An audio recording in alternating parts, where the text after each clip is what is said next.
बोले मेरे पिताजी दादाजी डॉक्टर थे, भाई कोई आपके पास इलाज कराने नहीं आएगा, इसलिए आर्य समाज को अपनी उस पद्धति पे प्रॉपरली लौटना होगा। केवल यज्ञ करके अगर हम लोगों से अपेक्षा करें कि वो हमारे साथ जुड़ करके यज्ञों की संख्या बढ़ाते चले जाएं, आने वालों की बढ़ने की नहीं, हमें लोगों की समस्याओं को जुड़ करके उनको समाधान देना पड़ेगा। और जिसको मेरे माध्यम से समाधान मिलेगा वही आपके साथ आकर के जुड़ेगा, वही आपकी ताकत बनेगा, वही आपकी सेना में शामिल होकर के दुनिया के पास में आपकी बात को लेकर के जाने वाला बनेगा। इसलिए केवल यज्ञ संध्या प्रवचनों से आर्य समाज उतनी बढ़ेगा नहीं, ये जरूरी है सीमा तक।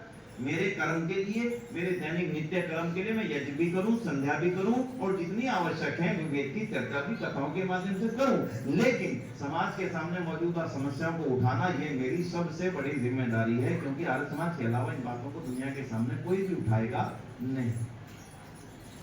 और तीसरी बड़ी बात, आज बच्चों की दूरी बनते चले जाना परिवार से। अमेरिका में कल्चर आपको मालूम नहीं है, 18 साल का होने के बाद बच्चा अलग रहता है, बेटी भी अलग रहती है, बेटा भी अलग रहता है, लड़की भी परिवार के साथ लगभग नहीं रहती। और ये स्थिति भारतीय परिवारों में भी आ चुकी है। हैरानी की बात है कि स्थिति भारत में भी आरंभ हो गई है। बॉम्बे में, नोएडा में, गुड़गांव में, पापा घर छोटा पड़ता है, मैं पढ़ने जाता हूँ तो मुझे फ्लैट आप ले दीजिए। अब बच्चे ने एक बार आवाज उठा दी, 2 बार 3 बार, उसको समझ में आ गया ज्यादा दिन तक ये चुप रहने वाला नहीं, बच्चा अलग रह रहा है। शादी नहीं हुई है, शादी के बाद अलग होना तो स्वाभाविक सा था, होता था। ये जो परिस्थिति आ रही है, ये क्यों आ रही है? एकाकी जीवन जीने की इच्छा, अकेले जीवन जीने की इच्छा। अकेले जीवन की जीने की इच्छा का पीछे का कारण जो लॉजिक से जाएंगे, आज मैं उन साइंटिफिक चीजों को लेकर के नहीं बैठा हूँ, केवल उन समस्याओं को जिक्र आपके सामने कर रहा हूँ जिनसे आज हिंदू समाज जूझ रहा है। परिवार अकेला पड़ गया, बूढ़े बूढ़ी अकेले पड़ गए, लड़का अपनी जिंदगी जी रहा है, परिवार लड़के बूढ़े बूढ़ी अपनी समस्याओं के साथ जी रहे हैं। आज 90% घरों में जो दिल्ली के हाई एलिट क्लास वर्ग है, greater class part 1, greater class part 2, defence colony, friends colony, जितनी भी बड़ी कॉलोनियां हैं, उनमें अमूमन परिवारों के अंदर बुजुर्ग अकेले रह रहे हैं, उनकी देखभाल के लिए नौकर हैं, कोठी 10 गुना है, रहने वाला वहां कोई नहीं। ये हिंदू की परिस्थिति आज आ चुकी है। इसलिए बंधुओं, हमारी फोकस इस समय एक ही है, हिंदू परिवारों का मजबूत होना, हिंदू परिवारों का सशक्त होना, और हिंदू समाज का सशक्त होकर के अपने बारे में चिंतन करना। जब इन बातों को लेकर के आप समाज के सामने जाएंगे, उनको बुलाकर के आर्य समाज में इन विषयों को उनके सामने रखेंगे, तब उनको यकीन होगा ये वही आर्य समाज है जो हिंदुओं के उत्थान के बारे में गंभीरता से समझता है, सोचता है और उसके ऊपर कार्य करता है। इन सम्मेलनों में इन विषयों को लेकर के ही कुछ और जोड़ करके, विषय बहुत सारे हैं, उन सब चीजों को यहाँ पर नहीं रखूंगा। इन तरह के विषयों को हमने उठाना है, और हमने वापिस आकर के ये मानकर के भी होंगे, अच्छे प्रेजेंटर्स भी होंगे जो तथ्यों के साथ में चीजों को रखने का पूरा प्रयास करेंगे। अलग अलग हॉल्स में अलग अलग कार्यक्रम चलेंगे, मुख्य मंच पे तो अलग चलेंगे। सुबह 5 बजे से लेकर के रात्रि 12, साढ़े 12, 1 बजे तक निरंतर आयोजन चलते रहेंगे। 65 एकड़ स्थान लिया गया है, 65 एकड़ स्थान बहुत बड़ा होता है। उन सबको सजाना, संवारना, व्यवस्थाएं करना, रहने की व्यवस्थाएं करना, सभी के लिए भोजन की व्यवस्थाएं, पेड भोजन भी निःशुल्क है, निःशुल्क टॉयलेट्स भी है, लेकिन बार पेड टॉयलेट्स भी रखें ताकि थोड़ी सी साफ सफाई की व्यवस्था भी अपेक्षा। घर वाला टॉयलेट भी 20 लोगों के आने पे खराब हो जाता है, तो वहाँ 1000 लोग होंगे, कितना भी बड़ी व्यवस्था करें दिक्कत आती है। तो उसमें पेड टॉयलेट्स की व्यवस्था भी की है, पेड भोजन की व्यवस्था भी की है, फूड कोर्ट्स भी अच्छे बनाए गए हैं। जो भी आप आमंत्रित परिवार को लेकर के आए तो उनको भी आप जैसा चाहे पूरा भोजन अच्छे से अच्छा कराइए, परिवार की पिकनिक के रूप में भी आप समझ सकते हैं इसको। कुल मिलाकर के अच्छी व्यवस्थाओं को करने का पूरा प्रयास यथासंभव किया जा रहा है। तो इसलिए पहला तो अब मेरा व्यवस्थाओं से संबंधित, उससे पहले आपको निमंत्रण है। पहला मेरा निमंत्रण ये है कि इस बार आपने कहा कि विनय जी बुलाने आए, तो भाई मैं बुलाने नहीं आया, आयोजक तो आप हैं, मैं आयोजक अकेला नहीं हूं, मुझे आपने दिल्ली की जिम्मेदारी दे दी, आयोजक पूरा आर्य समाज है इसका। हमें नए लोगों को लाना है, चाहे मैं किसी एक को ला सकूं।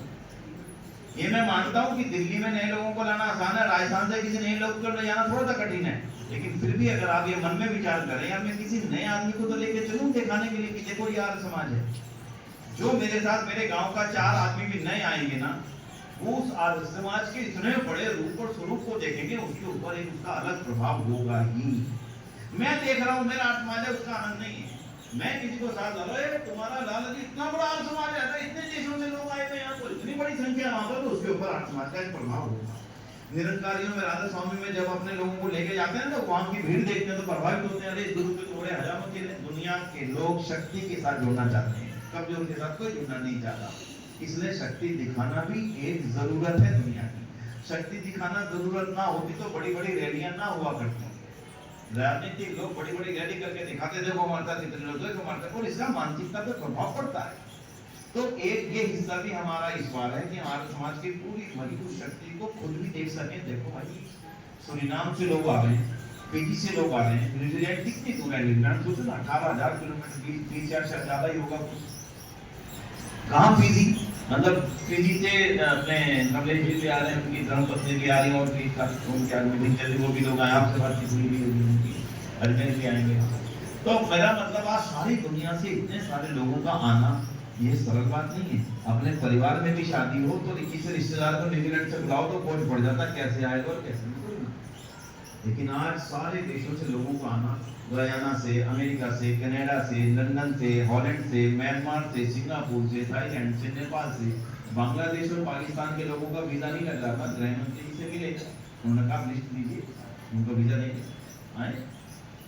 तो बांग्लादेश से, पाकिस्तान से भी हमारे आर्य समाज के बहुत शानदार परिवार वहां से भी सम्मेलन में शामिल होने के लिए आ रहे हैं। तो ये हमारे लिए एक सुखद अवसर है। तो पहला निमंत्रण तो ये है, इस बार कोशिश में पहले भी आपसे निवेदन करके गया था, भाई परिवार को लाने की कोशिश करो कि भाई मेरा परिवार, तो हमारा तो यही कुंभ है, यही महाकुंभ है आर्य समाज के लोगों का। हमारे वहां नहाने से लाभ होता हो ना होता हो, यहाँ के गंगा स्नान, ये जो ज्ञान का स्नान होने वाला इतने हजारों विद्वानों का, इस स्नान से तो लाभ जरूर ही होगा, थोड़ा हो ज्यादा हो वो मैं नहीं कहता, लेकिन उस महाकुंभ से हमारा लाभ होना हो जहाँ पे सब दुनिया गई थी, पानी लगातार आ रहा है, पीछे से नहाने वालों का हम भी उसी में नहा रहे हैं।